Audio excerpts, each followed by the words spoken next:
Hello, this lesson is from one of our courses over at Print That Thing, where we help people learn 3D print design.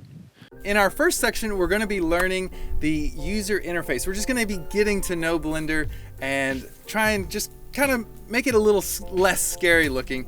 And we're going to be using my favorite object, which is the Suzanne model, to kind of learn the basics of editing, moving your windows around, what all the different windows do, and you will have your first 3D designed object by the end of this section.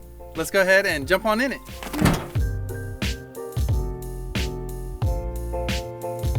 All right, so this is the end of the user interface section.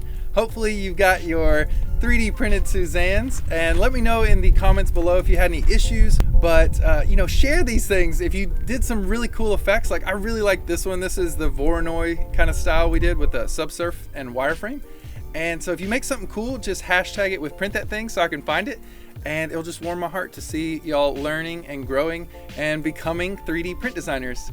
So let's go ahead and jump into the next section where we'll keep on designing.